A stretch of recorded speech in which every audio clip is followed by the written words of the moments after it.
Hi folks, Dan the Wolfman here, ballistics nerd, high Q individual, SWAT trained, active shooter trained, armed security guard. I occasionally make videos on jacketed hollow point ammo selection for carry in different calibers. I've done other calibers, I redo 9mm or all of them every year or two. So I saw a video on Holster with 5 of the recommended. I agree with 4 out of the 5. Maybe we'll get to that later. But I broke them down into tiers. A tier carry ammo, B tier carry ammo, C tier, and D tier, you're risking your life kind of thing. So number 1, do not carry with FMJ or ball. If you live in the Northwest and you're worried about animal as much as human and you carry 45 ball because you're a FUD, absolutely you rock on, even though it does 1/4 of the damage, about 1/5 of the damage that a good hollow point would do. But anyway, A tier, B tier, C tier, and D, oh my god tier, probably. So, number 1, you need to realize this is very dependent on barrel length, and that depends on caliber. A whole lot of this ammo is going to do absolutely fine from this 4-inch barrel here, plus a comp. So, 4.5 length, but 4-inch barrel travel here in my wonderful Shadow Systems MR920P. Almost any ammo will do good for SHTF times. I lived through 2020 when people were selling their moms in order to find some hollow points, so I kind of have a hollow point problem. I guess it's better than drugs. That's why I got a box. I'm like, you know what? I got a box of a bunch of weird crap. Plus, at Christmas time, I tend to send son to Gun Sam if it's something he hasn't tested before, because he's a good ballistics tester. I've done my own ballistics tests in my Paul Harrell tribute playlist, so please subscribe, thumbs up, comment, and go look at that. If you go shorter than, this is 3.7-inch barrel. Now, rumors are it's a slow barrel, so that's not awesome, but I love this gun carry. It's budget, but I got expensive to budget, and I carry this more than just about anything. This has been a phenomenal performer for me, the Taurus GX2. I just filmed a video which one you should pick up for Black Friday, comparing this to Shield Plus compared to DocGkr STR9. This is a 3.3-inch barrel. The excellent budget buy DocGkr STR9 MC has just under a 3.3-inch barrel, like 3.27, I believe. But a lot of people carry guns that are like 365 with 3-inch barrel, or Hellcat 3-inch barrel, or Shield Plus, only a 3.1-inch barrel. When you go below 3.5-inch barrels in 9mm, you need A tier. You should carry A tier anyway, because your life and your family's life depends on it. But if I got a B tier, or even like basically one of these kind of B plus, B minus, C plus tiers in the gun, I'm not going to worry about it, especially if it has a longer barrel. Okay? Paul Harrell, a lot of ammo did really good because he was shooting a Beretta 92 with a 4.9-inch barrel. Okay? Most people are concealing and carrying 4 or less, and a whole lot of people carry it from that 3 to 3.5-inch range barrel. So if you're not going to pick the best ammo, maybe you should do a macro with a 3.7-inch barrel than those little 3-inch barrels. If you have under 3.5, the closer you get down to 3, you really need A or B tier. Most important is being good at shooting and practicing often. If you're concealing carrying and you only shoot twice a year, you absolutely suck. There's a whole lot of liability involved. Try to get to the range at least once a month. You don't got to go every week like I do, but try to go to the range once a month.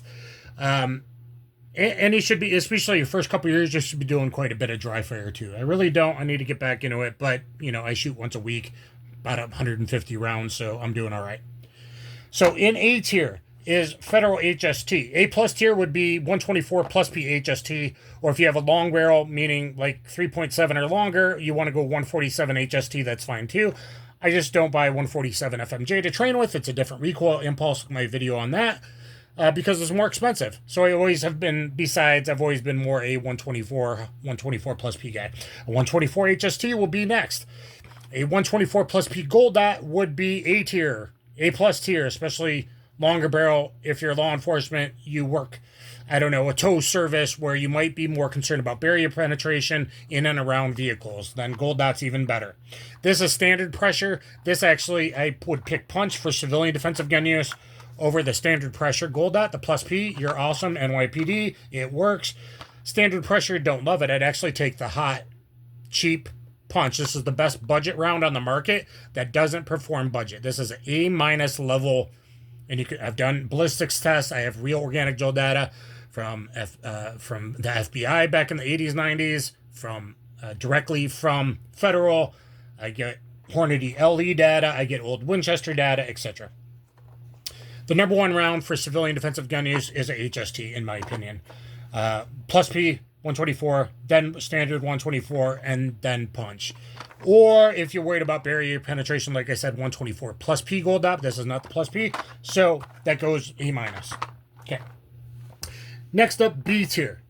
B tier is your better 124 grains, typically, to me. Even though this is a big box ammo, the Fiocchi defense, I've tested it. It's pretty slow. Like Federal is at 1150. This is at 1100 from long barrel.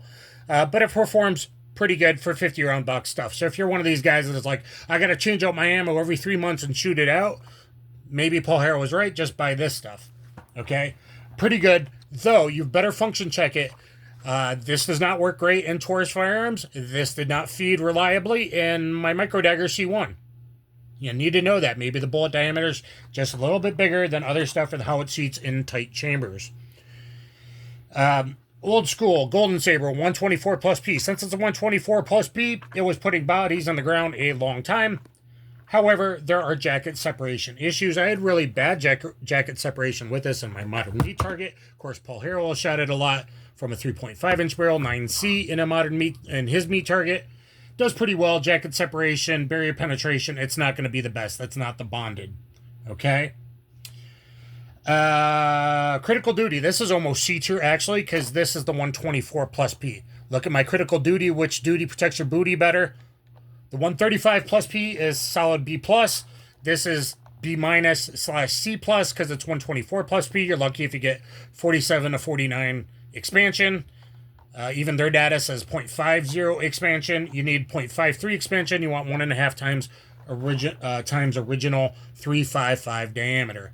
You don't carry FMJ because it sucks. It pushes the tissue out of the way. It zips right through. They don't even know they've been shot. And it's not about lethality. It's about stopping their deadly actions right away. Plus, FMJ in 9mm, and especially 40, 10mm, and 357 has major overpenetration, actual overpenetration issues. Federal Syntech Defense. This is a heavy 4 caliber segmenting round. Heavy 4 caliber segmenting round. Everyone recommending the civil defense bullshit and all that stuff has no idea what the F they're talking about. This one actually would probably work really good. Look at my ballistics test from both a short and long barrel with this, because it's a heavy 4 caliber, meaning the one main core and the 3 segments are much heavier than something that frags all the way like civil defense or any of those other gimmick rounds. Out of all the segmenting rounds, Federal knows what they're doing. This one would actually work great. Hypothetically, it might work even better than this because they might realize, F, I've been shot, because, we have nerves under the skin. We have a lot of nerves, but that's hypothetical. That's why it's in B tier, because it wouldn't be as good. It would destroy the arm if it had to go through an arm first than something like an HST or a gold dot. Next up, I typically don't like 115 grain, but look at my ballistics test. Is 115 grain enough? When I had these two face off, this is XTP, so even though it's lower grain weight, it's a tougher bullet, kind of made for hunting. And so it's getting higher velocity being 115, but it's a very tough bullet, so it didn't fragment, it didn't have jacket separation. If I had to use a 115, this Fiocchi Hyper Performance, plus good ammo. Like it's expensive, nickel plated. This one will go bang pretty good. Winchester ammo in general has not had a good reputation in at least 20 years for quality control. I haven't shot tons of this, but what I have shot has gone bang. This is an under penetrator. Now for civilian defensive gun use, getting 10.5 to 11 inches of organic gel penetration, is that enough? Probably. We're not LE, we're not shooting through cars as often. It's a much bigger outlier to have to defeat. Basically, car barrier is the big deal with law enforcement, like auto body steel and especially windshields. maybe they're more likely that it's a very hot round to realize they got shot, but it's 8 pedal, so it has a lot of drag. You could look at TN Outdoors 9 for that. Am I okay carrying with it? Occasionally I have, because it's what's in certain mags, guns I don't carry all the time. You know, and I'm like, oh, there it is. I just carried that to the range and back. It's probably going to do the job, but it's B- territory, because it's not going to get the guaranteed penetration that even the lighter grain weight here, because it's a tough bullet, XTP would get. Underwood ammo has always gone bang for me. At least the old stuff I got. I don't know if it's still the same. This is a plus P plus. Should you carry plus P plus? In a full size, you have good recoil control, rock on. Should you carry plus P plus? Well, that's in my micro to make sure it gets fast enough. No, because you suck as a shooter. You're not training at least once a month, and the recoil is going to be too much. So, you know, terminal ballistics hitting someone's non-critical structures on the outside peripheral of their body or arms is not, unless it hits that brachial artery, isn't going to be the same as hitting someone in the heart and spine. So the heavier recoil isn't worth it unless you have good shooting ability, good recoil control, and it's in a bigger platform. If you want to do it in that, plus P plus your heart out. However, this is also kind of an under-penetrator. Gun Sam has tested it through his MDF, which makes the clear ballistics bullshit a lot better through the medium density fiberboard and heavy clothing. So this one would be okay. They used to make it with a gold dot or a bonded bullet, it was called. That would be A plus tier. Okay, this is B minus tier. Quality ammo, expensive, but there you go. In the C plus B minus area is this PPU defense. In my videos talking about it, you know, 50 round box stuff. If that's the kind of guy you are, like, I'm not going to pay a bunch and I'm going to recycle it through my gun fairly often and I'm going to stock up for the end times. Really good stuff, B minus, C plus. Gun Sam tested it, did great, only from a long barrel, but tools and target, even though clear ballistics really sucks and he doesn't understand that, he did test it from a short barrel and expanded pretty good there. Now, you're not getting HST 0.68 expansion, but if you're getting 0.52, 0.53, 0.55 expansion, you really want at least 0.53 expansion. Honestly, this expands better than the critical duty does. This will have better barrier penetration. This is my PCC load. If you have a big pistol, one of those scary looking big pistol things for home defense or a PCC or something, this is going to pick up velocity where the 135 wasn't. In a pistol, under 4 inch, the 4 inch or lower, you want the 135 plus P critical duty. Now to C tier. Elite Defense, 115 grain. Oh, shitty jacket separation. Look at my battle and my modern me target. The 124, probably okay. Would I really feel good? Okay in solid B plus territory. Only the M17 plus P 124 V crown load that's labeled M17 in the brown box. I feel better about that. They tend to not do awesome in heavy clothing, so if you're up north, I'd stay away from the V crowns myself. If you're down south, the M17 would be the best choice, or the 124 over the 115 probably. Maybe the 115 if you got one of those little 3-inch barrels, but it's still C tier to me. Critical defense, C tier, no man, that's Hornady, man. It's a name I recognize. Critical defense for short barrels and critical duty for long barrels. Well, you're right. The bullet's not the same. It's not bonded to it. It's not sealed to the case as good for, you know, if you rechamber a lot. If you're a guy who unchambers as you get home, instead of just, you know, locking it in the safe or keeping it on you in the Kydex holster. But even their own data, this is 11.25 inch penetration. So Paul Harrell, I love him. Meat targets, love him. But basically, I put his meat target typically at 11.25 inch penetration if it exited the back ribs and was found in the back t-shirt kind of thing. If it was right there, that's 11.25 penetration. That's what organic gel data on their LE website says for critical defense. That's a little bit low, but probably good enough for civilian defensive gun use. You know, if you want that and you got a short barrel, okay, rock on, but it's still C tier to me. Doesn't go very deep, doesn't expand like a HST or even a punch. So budget buy in a big box store, punch all day, every day of the week. Next up, MagTech 115 grain. Now, is the quality control, number one, it has to go bang. So is quality control as high in something like this that you're going to get into critical duty and HST, maybe even this Fiocchi, not the regular Fiocchi, but the expensive hyper performance, or even in this 50 round box stuff, is the quality control that it goes bang as high as an A level. That is something very serious to consider. No, or even in the B level territory. Ballistically, does this do good? I've watched enough tests on it that I picked it up. I'm like, yeah, 115 grain. Do not get the plus P, plus P, plus. You will probably not find the plus P. You will probably find standard pressure, or you'll find the plus P plus.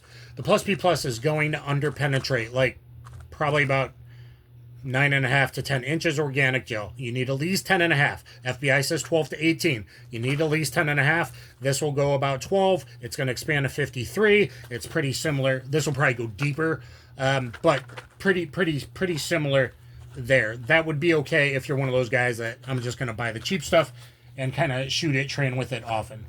C tier, bottom tier in my tier would be the Winchester Silvertip. Now, is it better than the original used in the Miami-Dade shootout, going through the bicep first and only going, 9.5 inches of penetration?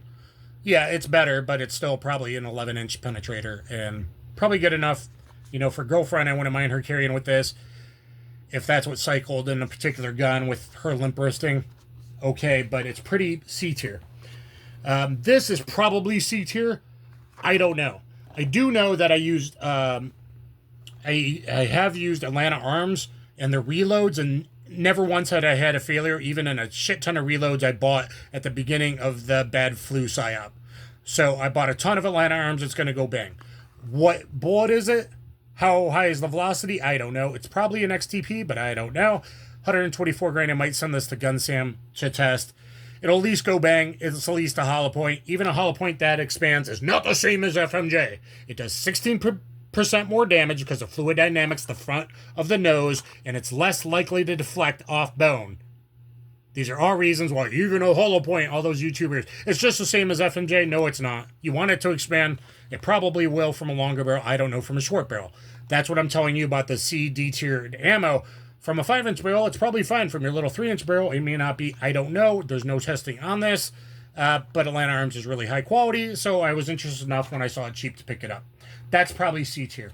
On to the D tier, you're going to die, is this incredibly shallow penetrator MHP. Why did I buy it? For videos like this, when I was buying other stuff with those palm arm wrestling guys I like so much over there in my campsite for your camping equipment needs. I'm like, shit, you're already paying for shipping and handling. I threw it on. Does crappy in 380 and 9mm. You can see a bunch of tests on that. Probably get you killed because I don't know if it was a sumo guy attacking you or a big guy like me. It probably doesn't even get to the heart. I don't know. Too much drag. Okay, big expansion. Over expansion isn't good. Probably going to get you killed. I don't know for sure. This is my disclaimer. I don't know for sure. I might send some to Gun Sam, even though I'm poor as shit right now. But this Panther, nobody knows what it is. Nobody even knows who makes it. I think it says Florida. Who makes this? What is it? I don't friggin' know. I've shot a few of it in my hollow point functioning just to kind of see in accuracy battles and stuff. But we don't know the velocity. We don't know jack F about this. We don't know the quality control. Might get you killed. I don't know. Is it better than FMJ? Probably. But might it get you killed? Possibly. If you have at least a C+, B- level or above, and over a 3.5-inch barrel, and you shoot really good, and shot placement where you need to put them, you're probably going to be fine. Is my life worth carrying with the higher ammo? Yes. If it's any of these, am I okay with it? If it happens to be on the gun on the way back to the range and back, you know what? I'm probably going to live. It's about putting them where they need to go. Not combat effective all over the body like a shotgun splatter. You need a 4x6 vertical card, but I use some 6x8s, and for most people that's okay. Post-it notes, a 6x8 post-it note, or if you're higher level, a 4x6 this way, and a 3x5 card in the head, or a 4-inch circle, which I kind of prefer. A 4-inch circle down to the philtrum of the nose, up into the top of the forehead kind of thing. That's where you need to go. You need CNS, because pistols are not rifles or shotguns. Well, having something like this, or this, do you better than something like this? Yeah, absolutely. I may have just crapped on I'll carry that and it's awesome. Well, it doesn't even meet FBI protocols in their own website. Okay? So So keep that in mind. Stay away from gimmick ammo. Stay away from RIP. Stay away from civil defense bullshit. Some of that might be okay only in 40 and 10 millimeter because it has enough energy and velocity to drive some of the segments, even though they're light, a little bit deeper. But we're in such unknown territory. No bueno. Say no to screwdriver bullshit. I made a whole rant video about that. It's pretty funny. Go look at that. Screwdrivers are not proven. Even if they push some tissue out of the way, not fake tissue and clear synthetic bullshit that doesn't have water out of the way, it doesn't matter. Bodies rebound instantaneously in microseconds. So even though it looks the same as the permanent cavity left from an expanded hollow point, it's not touching the tissue of an expanded hollow point. And realistically, the damage probably comes from a bit more tumbling than FMJ. Is it a little bit better than FMJ? Maybe. If you want it in 380 or under, fine, even though there's better choices in 380 now. But in 9mm, 40, 45, 10 mil, if you're using a screwdriver, other than for shooting hogs, you're out of your mind. And even then, I think it's really because it tumbles, not because of fluid hydrodynamic redirection. The velocity is just not great enough. Stay away from gimmick rounds. Try to use what, LE that shoots thousands of bad guys. And then, I never got attacked by a jelly man. Well, guess what? The average penetration and expansion in 4-layer heavy clothing organic gel results since the 80s in 10% organic gel, not the clear synthetic, 10% organic gel. The averages are the same as shooting bodies cold. This has been compared for friggin' 40 years almost now. It's not, like, people are so dumb. Officer-involved shootings and murders are investigated. Autopsies happen. They shove rods in. They know the penetration depth. They pull the bullets out. They see the expanded diameter. They send that data back to Federal Speer. I know this as a fact. They probably do with Hornady. I don't know if they still do with Winchester. Winchester hasn't been what it was, since the 90s. Anyway, but there you guys go. Hopefully this helps you pick better ammo. And you know what? I'm not going to hate you. As long as you function test a bunch in your firearm, if you're running this, especially if you got a 3.5 inch or longer barrel, or even running this and you're in South America, I ain't going to hit on you, bro. Okay? But if you got a 3-inch barrel, okay, you're getting this, but even shorter into the Shield Hellcats P365s, you probably want to go with B+, A- tier. Get the punch in the big box stores, guys. Academy, whatever, Rule King. If you're not going to buy online 50-round boxes of HSTs, go with punch. And I hope this helped you out. Please thumbs up, share, subscribe. Get down there in the comments. You know what? Just go ahead. Go ahead, comment. Go ahead, comment. No, my screwdriver's amazing, man. No, the critical defense, man. That's what the guy at the store told me. I look at the real organic gel. I study this shit like crazy. And I think you would be best served if you kind of followed my advice into the AB tier, or if you're one of these guys and I know it runs in your gun and you're okay with this other stuff that does pretty good, but you're training and you put them where they need to go. Hopefully this one helped you out. Thumbs up, share, subscribe, comment, and hit the notification bell. Kaboom.